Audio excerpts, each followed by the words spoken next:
N'oublie pas de t'abonner à la chaîne YouTube Togovi News. Direct des studios de la plus belle des radios, nous vous souhaitons une très belle entame de journée. Soyez les bienvenus mesdames et messieurs dans le débat de Nana FM en ce matin du mercredi 14 novembre 2018. Et tout de suite voici l'illustration du sujet du jour. C'est avec Jean-Pierre Fabre, chef de file de l'opposition et président de l'ANC. On nous a demandé de fournir 8 représentants, ce que nous avons fait dans les délais. Et après, on a perdu 6 semaines dans une situation de blocage pour bien montrer que c'est un stratagème peaufiné par l'UFC et le RPT uni. En l'espace de 24, on a réglé ce problème après le recensement. Ça veut dire simplement, c'est un subterfuge qui a visé à nous tenir éloignés de l'organe qui fait le recensement pour qu'on ne puisse pas avoir un recensement contradictoire, c'est-à-dire en notre présence. Après avoir été éloignés de l'opération fondamentale de la CENI, qui est le recensement, nous nous associons à ça. Nous avons dit, et nous avons été souvent suivis par le facilitateur ghanéen lorsqu'il était seul. Nous avons demandé, il faut arrêter le processus électoral unilatéralement enclenché. L'arrêt du processus électoral enclenché, c'est ce que demande la coalition des 14. Et pendant ce temps, le parti au pouvoir maintient son cap avec une prolongation dite exceptionnelle de 3 jours pour les opérations de recensement. Tout ceci dans un contexte assez tendu, comme le reconnaissent plusieurs organisations de la société civile, et ce au détriment du pays, notamment d'un point de vue socio-économique. Alors, l'interrogation qui est la nôtre ce matin est la suivante. En quoi est-ce que les protagonistes devraient privilégier l'intérêt de la nation pour favoriser une sortie de crise définitive au Togo? Et pour en parler avec moi dans ce studio, Isaac Tiakpe, il est le conseiller de Gilles-Christ Olympio, président national de l'Union des forces de changement. Bonjour monsieur Tiakpe. Bonjour monsieur Afano. C'est la première fois que vous prenez la parole publiquement depuis la sortie de l'UFC de la CENI, et ce débat se fera également avec vous les Togolais qui pouvez réagir dès maintenant via la page Facebook de Nana FM et dans une vingtaine de minutes par téléphone sur le 91 09 71 71 ou le 96 61 58 58. Avec Nestor Glo à la mise en onde, je m'appelle Antoine Afanou. En quoi est-ce que les protagonistes devraient privilégier l'intérêt de la nation pour favoriser une sortie de crise définitive au Togo? C'est le thème du jour. Nous sommes à la CENI en raison des dispositions de la loi. Nous ne partirons pas de la CENI et je peux vous assurer que si nous sortons de la CENI, j'arrête de faire de la politique.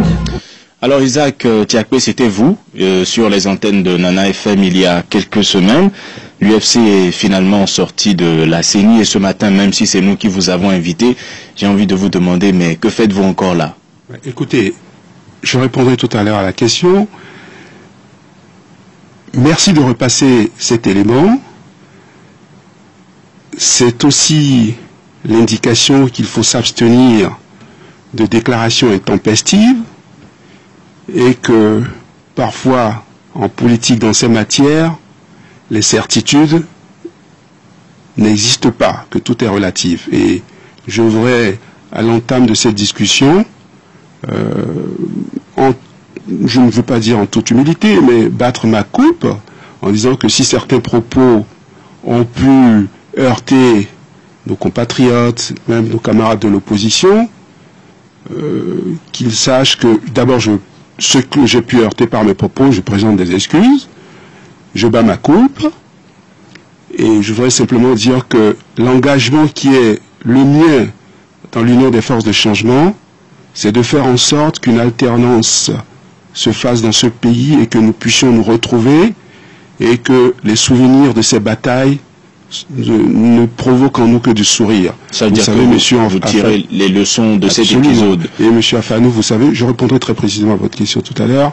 Vous savez, la politique, surtout en Afrique, c'est le lieu des passions, c'est le lieu parfois du débat vif. L'important, c'est que la vivacité du débat soit civile et courtoise, et je fais une expérience. Je suis engagé dans le combat politique il n'y a pas très longtemps. Je suis un homme d'études et j'essaie d'agir en donnant corps à mes convictions. Et pour revenir à la question de ce que je fais là, nous avons eu un bureau directeur hier et j'ai demandé au président national du parti d'accepter que je me mette en réserve. Il a considéré qu'en la situation, avec l'âge qui est le sien et l'expérience qu'il a, et il m'a demandé de bien me garder, d'être mesuré dans mes propos, et j'en ai pris note. Il m'a renouvelé sa confiance pour continuer dans la durée l'œuvre qu'il a entamée de faire en sorte que l'alternance se fasse, et surtout cette alternance que nous vivions ensemble, parce que c'est le nœud du problème. Ça veut dire que vous êtes allé au bout de votre engagement, prêt à vous mettre un peu à l'écart afin de tenir parole. Absolument. Alors, aujourd'hui, Jean-Pierre Fabre et la coalition estiment que le processus actuel doit être arrêté parce qu'il a été unilatéralement enclenché. Des organisations de la société civile tiennent le même discours. Et de l'autre côté, il y en a qui disent que on a presque fait l'essentiel, il faut juste ajouter quelques jours de recensement supplémentaire, aller aux élections et on verra pour le reste. Pour vous, quelle doit être la bonne dynamique si on veut vraiment privilégier l'intérêt du pays? Écoutez, je ne polémiquerai pas. Vous avez passé un propos tout à l'heure du chef de file de l'opposition qui a parlé de stratagèmes mis en place. Et vous remarquerez que nous ne sommes plus à la CENI, mais cette CENI continue par fonctionner. Elle fonctionne légalement, conformément aux dispositions de la loi électorale, du code électoral. Donc, notre présence à la CENI, comme je vous l'avais dit dans diverses émissions, dans divers passages sur certaines antennes, ne créait pas de déséquilibre. Donc, la CENI aujourd'hui, en dépit de notre sortie, fonctionne et continue le processus électoral. Alors, je pense que les facilitateurs, qui sont des arbitres de la crise, le groupe des G5 des ambassadeurs et tous ceux qui ont à cœur de nous aider à trouver une solution, continuent par œuvrer de façon à ce que le processus soit inclusif. Donc j'espère que des démarches seront entamées ou des démarches sont en cours pour convaincre à la fois la coalition de participer à ce scrutin, voire d'autres aménagements, que des garanties soient apportées à toutes les parties que ce processus sera transparent, conforme aux normes et aux standards internationaux en vigueur.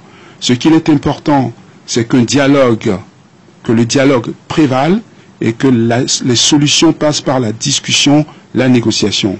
Et c'est de la dynamique. Et donc je lance aussi ici, très modestement, un appel aux facilitateurs. Je lance ici très modestement un appel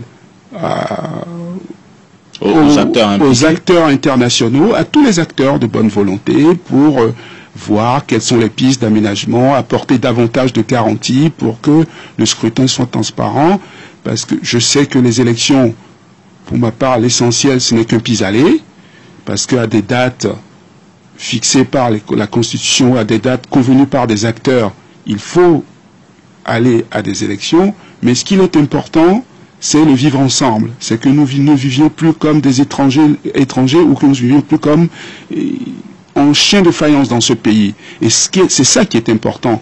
La volonté et la disposition à pouvoir nous regarder sans haine, sans animosité. Est-ce que ce n'est justement pas un souci, le fait que cette médiation se poursuive tout ce temps et qu'aujourd'hui, il n'y a pas vraiment de référence en ce qui concerne une rencontre face à face entre les protagonistes pour discuter? Est-ce que les divisions sont à ce point? Est-ce que les tensions sont à ce point entre Togolais? Et alors, je vais lever le voile sur certaines démarches personnelles que j'ai faites pour essayer de faire en sorte que les Togolais, les acteurs politiques puissent, que les liens puissent se renouer. En 2011, déjà, j'ai essayé de voir Monseigneur Diakpa pour aider les acteurs politiques à se parler, à faire baisser ce mur de confiance, parce que là où la confiance règne, tout s'éclot. Or, nous avons énormément de défiance, et quand il y a de la défiance ou de la méfiance, tout est vain. Donc, j'ai parlé avec Monseigneur Diakpa en août 2011, d'esquisser des médiations discrètes, d'être dans le rôle du berger et du pasteur pour essayer de toucher tous les cœurs des acteurs politiques, afin que chacun mette du sien pour que nous puissions nous retrouver autour de ce projet commun qui est de bâtir une nation prospère et où les richesses sont partagées par tous. J'ai entamé des discussions avec Monseigneur Bariga au long cours jusqu'au mois de mai, jusqu'au mois de septembre dernier, où le fil de notre dialogue personnel s'est interrompu. C'était aussi pour l'amener à faire en sorte que ces recommandations trouvent enfin une mise en œuvre. Il ne s'agit pas de dire qu'une partie a tort et l'autre partie a raison. Il y a un fait, il y a un désir d'alternance profond de nos compatriotes. Il y a une situation de rapport de force que nous devons essayer sur lequel nous devons essayer d'agir pour le transformer, et surtout que cette situation de rapport de force, nous ne l'inversions pas par la violence, que nous l'inversions par des voies politiques, et ces voies politiques permettront que nous puissions vivre ensemble.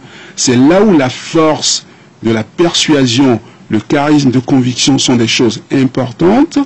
Et il s'agit aussi, pour revenir à la question que vous avez posée par rapport à la médiation, quand nous avons rencontré le président Akufo-Addo le 26 septembre, au terme d'une discussion de 3 heures de temps, j'ai suggéré personnellement, j'ai transmis notre président Nana Addo, et je lui ai suggéré de faire en sorte que la négociation ou la démarche qu'il va entamer extraire les acteurs d'une polarisation et de la médiatisation. Parce que quand des négociations on est placé en lumière et on veut donner des gages à sa clientèle ou à ses partisans. Mais en même temps, les citoyens ont besoin de savoir ce qui se passe. Quand on est placé en lumière, souvent, personne n'a envie de perdre la face. Et c'est pour ça que parfois, il y a des mécanismes de l'huile qu'on met dans les rouages discrètement par des médiations discrètes. Et je pense que c'est ce qui a, en toute modestie, je le dis, c'est peut-être ce qui a manqué. On n'a pas tenu compte de toute l'expérience des échecs passés des dialogues.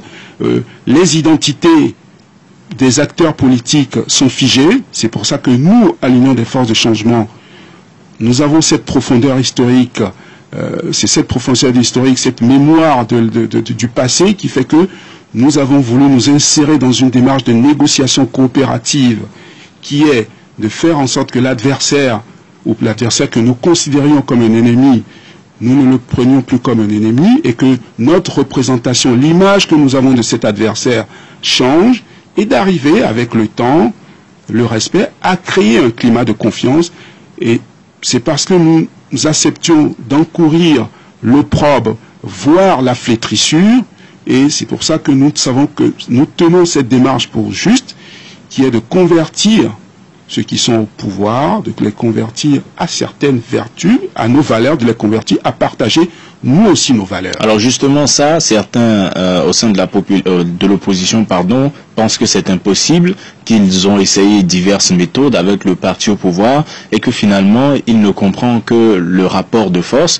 La coalition annonce d'ailleurs de nouvelles manifestations. Est-ce que vous pensez que le parti au pouvoir, vous avez et vous continuez d'ailleurs à collaborer plus ou moins avec ce parti, est-ce que vous pensez qu'il est disposé à s'asseoir, à écouter, à discuter, un peu comme la coalition aussi qui lui reproche de n'avoir pas cette caractéristique? Je vous retourne la question en disant qu'aujourd'hui, nous avons une facilitation. Bon, nous, au moins, je peux dire que quand au terme de notre accord, nous sommes convenus sur la limitation du mandat à 2, au sein du comité de suivi de l'accord RPT-UFC, quand nous avons voulu présenter le texte au Parlement, Maître Agouibo à l'époque estimait que la chose devait se faire conformément aux dispositions, à ce que la RPG avait prescrit. Donc ça a été versé au CPDC. Je passe sur ces péripéties. Je veux voir je veux me projeter de l'avant. Je pense que des chefs d'État ont eu à connaître du problème togolais. Même si ça a été de façon, je dirais, relative. Parce que ce qui est important pour nous, c'est le vivre ensemble. C'est de faire que personne ne sorte perdant dans cette affaire. Donc, des chefs d'État qui ont eu à connaître de la crise togolaise ont proposé des solutions.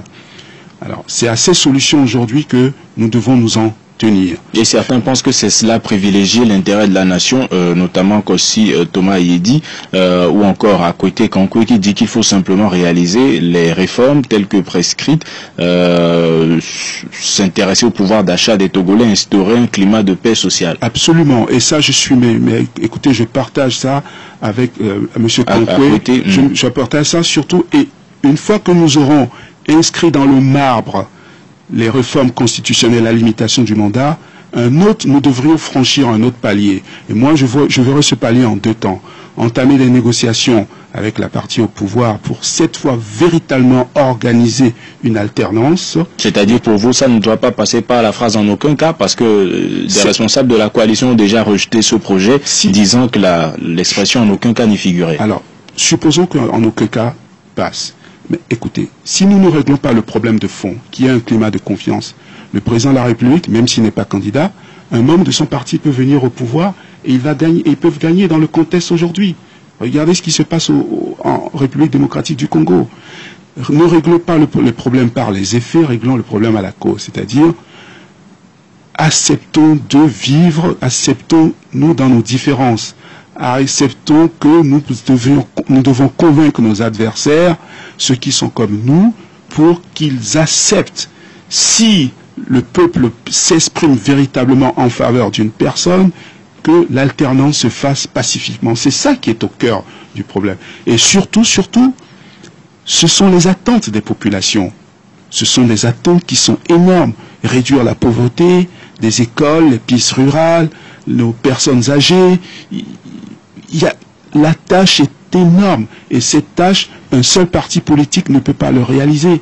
Et donc vous pensez que pour privilégier l'intérêt de la nation, tous les protagonistes devraient accepter de s'asseoir et discuter, se faire confiance. C'est pour ça que je parle de compromis dynamique. Et ce compromis dynamique, ça passe par des discussions. Il y a une partie de discussion, un rapport personnel qu'on établit, un climat de confiance. On se regarde dans les yeux, parfois à l'abri de la lumière. On se parle, on considère que celui qui est en face de soi, c'est aussi un être humain. Il a des enfants, qu'il y a du sang qui coule dans ses veines. Nous allons maintenant voir ce que les auditeurs en pensent. Le 91 09 71 71 ou le 96 61 58 58. À votre avis, en quoi est-ce que les protagonistes devraient privilégier l'intérêt de la nation pour favoriser une sortie de crise définitive au Togo? Vos réactions sont également attendues sur la page Facebook de Nana FM. Nous avons un premier auditeur en ligne. Allô? Allô? Bonjour. Oui, bonjour. On vous appelle comment? Max. Max d'Adido Gomé. Oui, oui. Allez-y, nous vous écoutons. Oui, bien sûr, le hasard fait dire les choses. J'étais parmi ceux qui ont demandé à ce que monsieur Tiapé vienne nous expliquer son intervention la dernière fois. Et vous avez été satisfait si vous nous avez suivis depuis le début de l'émission? Oui, oui. Je dis bonjour à monsieur Tiapé. Bonjour, monsieur. Et je l'assiste parce que il m'a montré qu'il est un homme. Et par ses paroles, quand on attend, il faut reconnaître qu'on attend. Seulement, par leur intransigeance, vous avez dit effectivement le parti au pouvoir. C'est comme un matin du à nous, bien. À l'équipe dans la même. Alors, maintenant, pour progresser, comment est-ce que les protagonistes doivent privilégier l'intérêt de la nation? L'intérêt de la nation, c'est de suivre la feuille de la route. Il n'y a rien de plus simple. Et que les facilitateurs aient le courage de dire, je ne sais pas si cela se fait dans les coulisses, de dire franchement à M. Faure et à son équipe que la ligne qu'ils ont prise ne fera que détruire le Togo. Merci. Et ils ne pourront pas gouverner les moutons et les arbres, c'est des hommes qui vont gouverner. Merci Max d'avoir participé à ce débat. Passez une bonne journée. Sur la page Facebook de Nana FM, Bachirou Abdoulaye écrit que si le Parti uni privilégiait l'intérêt de la nation, il ne serait pas au pouvoir depuis un demi-siècle. Smith écrit « Ne cherchons pas midi à 14h ». Monsieur Nyasingbe sait que c'est lui le problème du Togo. Un autre auditeur en ligne. Allô? Allô? Bonjour. Allô? Oui, bonjour. Allô? Oui, nous vous écoutons. On vous appelle comment? Visiblement, il n'a pas de retour et nous rappelons encore une fois que lorsque vous nous appelez, il faudrait maintenir un peu le volume de votre radio pour être en mesure de nous écouter. Allô? Oui, bonjour monsieur Afane. Bonjour monsieur Bankole, comment allez-vous? Je vais bien. Allez-y, nous vous écoutons. Et bonjour à notre invité. Bonjour monsieur Bankole. Monsieur Afane, j'avoue sincèrement que moi je n'ai rien compris de tout le développement de l'invité. Hein. Qu'est-ce qui vous a échappé? Ah non, non, j'ai rien dit, j'ai rien saisi. C'est-à-dire, qu'est-ce qu'ils veulent exactement? Parce que à la question que vous lui avez posée, moi, je n'ai pas eu de satisfaction comme réponse. Alors, je ne sais pas ce qu'ils disent. Vous voulez qu'ils vous disent concrètement ce qu'ils veulent là maintenant? Et il va falloir que de temps en temps, nous rappelions un certain nombre de choses. Allez-y rapidement. Il y a une volonté manifeste de ceux qui nous gouvernent de perdurer au pouvoir. Ils ne veulent rien entendre. Et souvenons-nous que le président Faure a dit, mon papa m'a dit de ne jamais laisser le pouvoir. On a l'impression que c'est dans ce sillage-là qu'ils sont et qu'ils mettent tout en œuvre pour perdurer au pouvoir. Alors la question à notre invité, c'est de savoir combien d'années lui il pense que ce pouvoir doit encore faire. Bien, merci. Doit encore faire pour pouvoir lâcher prise. Merci. Merci monsieur Bankole d'avoir participé à ce débat. Passez une bonne journée. Abbé Solo sur la page Facebook de Nana FM écrit qu'il faut que le pouvoir accepte l'organisation d'une élection transparente. Nous allons prendre encore un auditeur en ligne et donner la parole à Isaac Tiakpe. Allô? Allô? Bonjour. Bonjour, c'est Pelé. Pelé, comment allez-vous? Oh, très bien. Allez-y, nous vous écoutons. Ouais, je salue l'invité. Bonjour. Oui, monsieur l'invité, monsieur Isaac, je vous remercie. Satisfaction. Vous êtes le premier politicien togolais que moi j'ai connu pour le moment. Parce qu'il faut être courageux. Quand vous avez un échec, il faut le reconnaître. C'est ce que les politiciens ne reconnaissent pas au Togo. Ça, c'est très bon. Ce que je voulais vous dire, c'est que vous ne connaissez pas que accord RPT, il y a accord RPT, UFC et accord M. J-Christ et le président Faure. C'est ça qui nous a mis dans tout ça là. Ce que je voulais vous dire, une question. Aujourd'hui, vous êtes leader de l'opposition, ou bien? Oui. Bon, supposons que nous avons une élection présidentielle. Monsieur Jean-Pierre Pape, premier. Monsieur Paul Nyasingbe, deuxième. Monsieur J-Christ, le troisième. Quel conseil vous donnerez, ou bien conseil vous donnerez à monsieur J-Christ?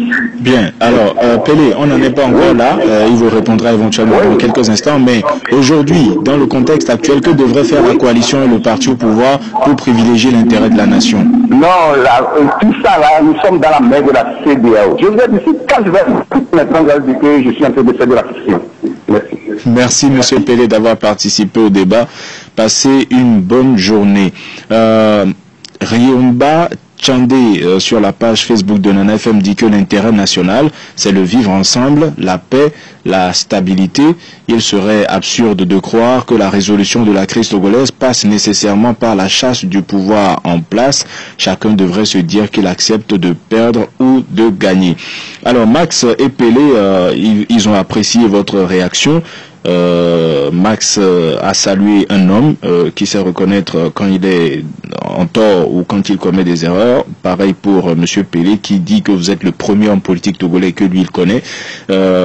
Maintenant, qu'est-ce que cela génère chez vous? Non, encore ça m'oblige davantage et j'ai retenu toutes les leçons de certains. On peut dire que dans mes propos j'attaque plus les gens de l'opposition, peut-être que qui aime bien châtie bien. Je vous l'ai dit, il y a beaucoup de vivacité parfois, qui peut passer pour de l'intempérance, ce n'est pas dans ma nature. Et je tiens compte de toutes ces observations, de ces critiques et remarques pour m'améliorer. Alors, je vais répondre à la question de M. Bankole qui est importante. Il a parlé de volonté de persévérer au pouvoir. Et je lui réponds franchement en disant ceci, que toute personne dans une situation, et c'est une chose naturelle, veut y persévérer.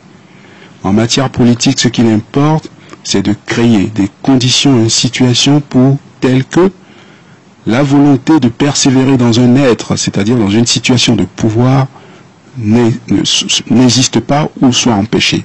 Il y a deux manières. C'est pour ça que dans nos démocraties, il y a un système, des systèmes constitutionnels qui l'organisent. Nous avons une histoire, nous avons des pesanteurs, nous avons une réalité, des rapports de force. Pour régler des différends, j'insiste dessus, vous avez la force, le rapport de force physique, ou alors vous utilisez ce qu'on appelle la de la créativité, de l'intelligence, de la ruse ou de la malice pour essayer d'y arriver. Et c'est conforme à nos traditions. Vous me demandez, il n'y a aucun aîné qui vous dira que si quelqu'un vous a pris quelque chose, il est plus fort que vous, vous rusez un tout petit peu, vous utilisez d'autres. Nous voulons notre engagement. Nous sommes en quête du pouvoir parce que nous avons un projet. Et notre récit, le projet que nous avons est porté par un récit. Ce récit, c'est de faire en sorte que les Togolais vivent ensemble. Nous voulons solder, penser les blessures de ce pays. Contrairement à ce qu'a pu dire un jour Monseigneur Diakba en me disant que la terre togolaise est déchirée, nous voulons être les artisans de la paix et d'un Togo nouveau. Nous prenons le risque d'endosser, nous prenons le risque des insultes, de l'opprobre, de la flétrissure. Mais l'histoire nous jugera pour cela. Alors, combien d'années encore, a demandé M. Bankole, pensez-vous que ce pouvoir devrait avoir avant de lâcher prise? Mon cher Antoine, vous me faites perdre le sens de la gravité que j'avais en venant dans votre studio. Je ne fais que reprendre la question. Pour vous dire que je ne me hasarderai plus à faire des pronostics. Sur l'avenir. Eh bien oui, je ne me hasarderai plus à faire des pronostics. Mais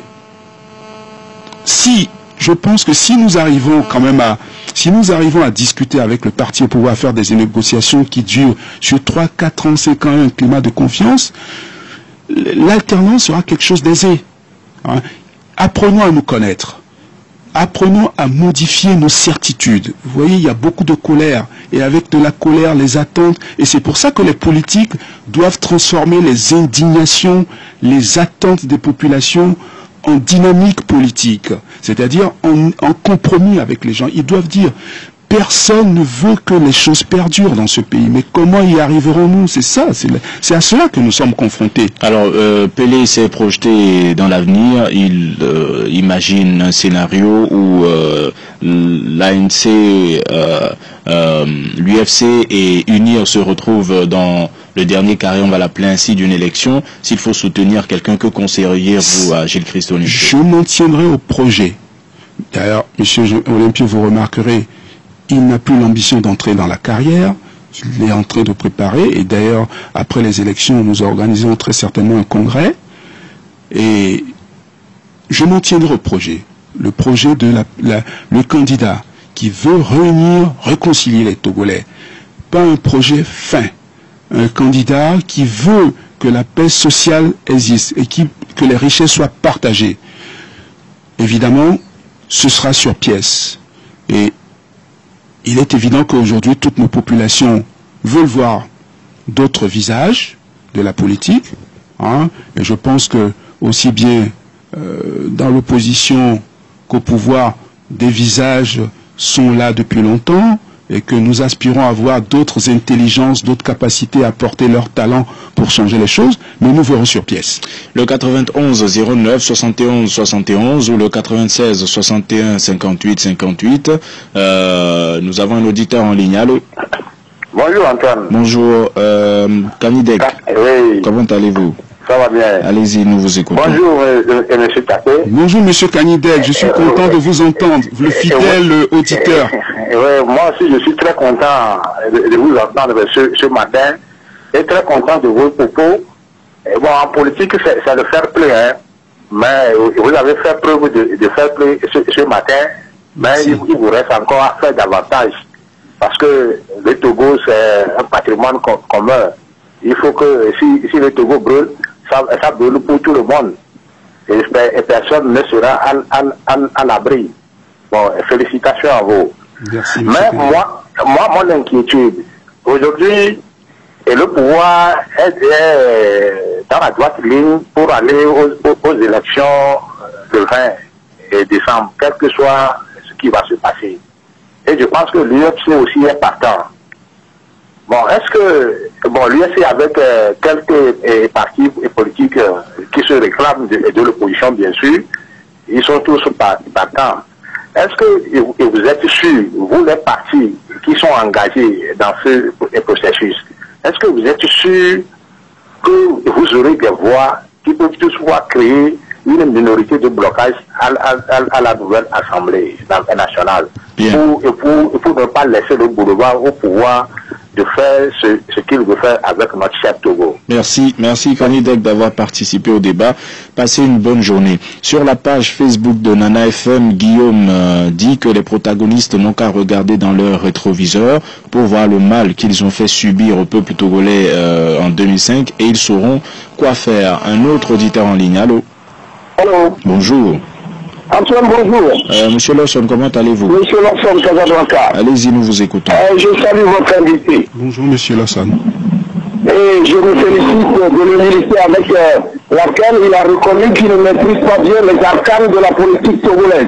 C'est pas tout à fait ce qu'il a dit, mais bon, allez-y. Ah oui, c'est ce que moi j'en déduis. C'est ce que vous avez compris, allez-y. Lui-même, il n'a qu'à constater que les Togolais n'aiment pas la violence. Ils sont très faciles à pardonner.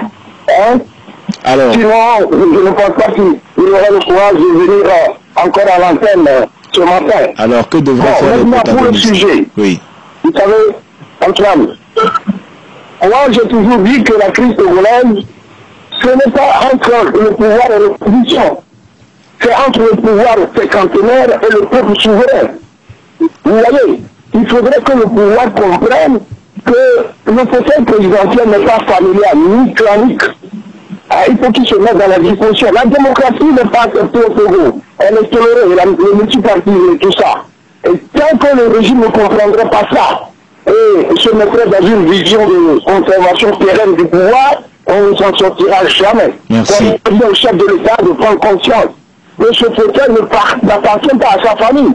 Comme lui-même l'a dit, que son papa lui a dit de ne jamais... Mais qu'est-ce que c'est que ça dans une nation? Alors, monsieur Lawson, oui, est-ce que vous pensez qu'une approche pédagogique telle qu'expliquée un peu par Isaac Tchakwe peut permettre aux Togolais ensemble de discuter et d'évacuer cet épisode qui consiste à vouloir coûte que coûte garder le pouvoir comme vous le dites? Bon, je ne vous ai pas bien saisi, C'est-à-dire? Je pense que dans son nouvel état d'âme, il n'a qu'à se mettre en conformité avec le bureau national et le président de leur parti, pour revenir dans de bonnes dispositions. Bien. De venir faire leur meilleur coup au peuple togolais. Merci. Parce qu'ils se sont trompés. Merci monsieur Lawson d'avoir participé au débat. Passez une bonne journée. Et Sodofio sur la page Facebook de Nana FM dit que le privilège de l'intérêt national devrait passer par le respect scrupuleux de la feuille de route de la CEDEAO, le redémarrage de tout le processus en commençant par une réforme approfondie et inclusive, la libération des détenus politiques. Nous allons prendre le dernier auditeur en ligne. Allô? Allô, bonjour. Bonjour monsieur Maglo, comment allez-vous? Ça va très bien. Allez-y. Moi, je ne féliciterai jamais votre invité. À la limite, oui, ce n'est même pas ce que nous vous demandons. Je peux maintenant le pardonner, je ne peux pas le féliciter. Oui, monsieur Maglo. Parce que je dis, pour répondre à la question même, qu'est-ce que nous devions faire pour qu'il y ait la paix, pour qu'on trouve un dénouement heureux à ce problème qui nous mine au Togo? Ce qu'il faut faire, il faut que nous cessions de mentir. C'est le mensonge qui nous a conduit pendant 53 ans jusque-là. Et lorsque les jeunes se lancent en politique et commencent à mentir, ça fait mal. C'est tout un chacun. Lorsque un parti politique comme l'UFC ment, à commencer par le président de ce parti qui se retire de la politique et qui continue à la faire, et que son jeune... Monsieur Maglo. À l'antenne. Oui, monsieur Maglo, Oui, laissez-moi là, oui, mon frère. C'est un échange. Monsieur Maglo, oui, monsieur Maglo, oui. Si on n'avait pas le courage de vous écouter, on vous aurait interrompu depuis. Mais c'est un échange. Et donc, vous dites que Jécris Olympio ment, il continue de faire de la politique. Oui, depuis sa dernière expression publique, à moins qu'on se trompe, il ne s'est plus exprimé publiquement au nom de son parti. Le maintien de Romao, c'est sous sa coupe. On nous a devoir parler d'une lettre qu'il a signée. C'est en cela que vous pensez qu'il continue d'intervenir. Il est venu nous dire qu'il va se retirer de la politique et il est toujours là. Mais c'est ce mensonge qui nous a conduit jusqu'aujourd'hui. Donc pour vous, les protagonistes doivent se dire la vérité. Alors pour revenir à la question, ce qu'on doit faire dans l'immédiat, il faut qu'on cesse ce processus-là qui est conduit unilatéralement. Bien. Il faut emballer tout le monde. Il ne faut pas que les jeunes qui se lancent dans la politique soutiennent cette position. C'est trop flagrant. Merci. C'est trop flagrant. Merci, monsieur Maglo, d'avoir participé au débat. Passez une bonne journée.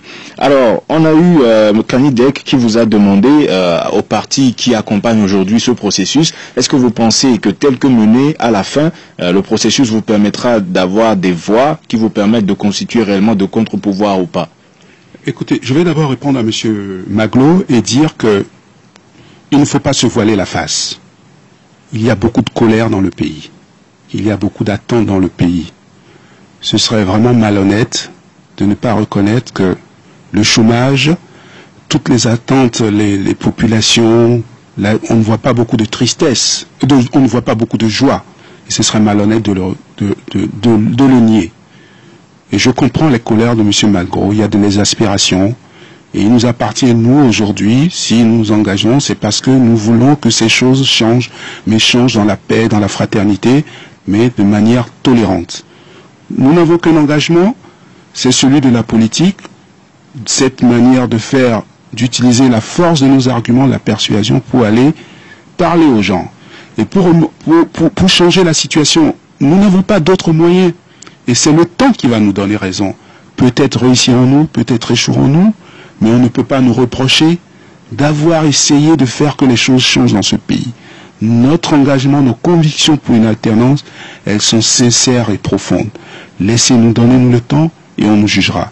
En tout cas, pour répondre très directement à la question de M. Kanidek, si la CEDEAO, après un rapport, estime que le processus n'est pas conduit de manière à garantir l'équité, la transparence, voire l'inclusivité, nous aviserons et nous pourrions nous retirer du processus électoral. Il appartient à la CEDEAO aujourd'hui de s'exprimer, de faire davantage preuve de diligence et de célérité pour ramener tous les acteurs politiques autour de la table et faire que des concessions se fassent de part et d'autre et que le processus électoral se déroule. On ne peut pas vivre dans une crise permanente. La CEDEAO s'est engagée, il leur appartient de dire les choses, d'éclairer les attentes et de faire en sorte que les attentes des concitoyens soient satisfaites pour qu'on ait un processus transparent. Nous n'irons pas. Nous nous préparons pour aller à l'Assemblée. Si la CEDEAO estime que le processus n'était pas transparent, nous ne nous rendrons pas. Nous ne participerons à ce scrutin. Si nous sommes à l'Assemblée, évidemment que nous allons insister pour que, d'abord, les réformes constitutionnelles et institutionnelles seront déjà faites, parce que c'est ce qui a été prescrit par la CEDEAO. Nous insisterons pour qu'une loi d'amnistie soit votée rapidement pour les anciens chefs, pour les chefs d'État, les ministres, les députés. C'est tout ce qui participera à un climat de confiance. Nous insisterons pour que certaines dispositions permanentes de la commission, des recommandations de la commission Vérité, Justice, Réconciliation soient mises en œuvre. Nous mettrons en œuvre, nous proposerons certaines lois qui devront participer à l'apaisement du climat politique. L'obligation pour tous les acteurs politiques d'un dialogue permanent. Ce ne seront pas des mots, mais des engagements personnels des acteurs politiques. Et M. Lawson dit que les Togolais sont profondément pacifiques. Sur la page Facebook de Nana FM, Kokou Agbalegno dit que pour une sortie définitive de la crise, le parti au pouvoir doit opérer les réformes institutionnelles et constitutionnelles et l'opposition pour sa part doit arrêter de faire une fixation sur la personne de Faure et s'assurer plutôt de l'effectivité des réformes pour battre le régime. Qu'en pensez-vous? Eh bien, écoute, je vous l'ai dit au départ, je vous ai dit que nous personnalisons trop le débat dans ce pays. Or, même si le président de la République actuelle ne se représentait pas, son parti désignerait un candidat. Avons-nous les garanties que l'opposition pourra gagner la prochaine fois, au prochain scrutin, si le président de la République n'était pas candidat? Il ne m'appartient pas de se prononcer. C'est pour ça que je pense qu'il ne faut pas focaliser, personnaliser le débat, mais plutôt créer un climat de confiance, discuter des conditions de transparence de scrutin qui doivent s'accompagner surtout d'une modification de nos identités, c'est-à-dire de la relation que nous entretenons avec l'adversaire ou l'autre politique. Je le répète, persévérer dans un État, vouloir conserver le pouvoir, c'est chose naturelle. Ce qu'il faut, c'est d'inverser cette tendance naturelle par des voies politiques, par des voies civiles et courtoises. Enfin, je veux très rapidement répondre à la question.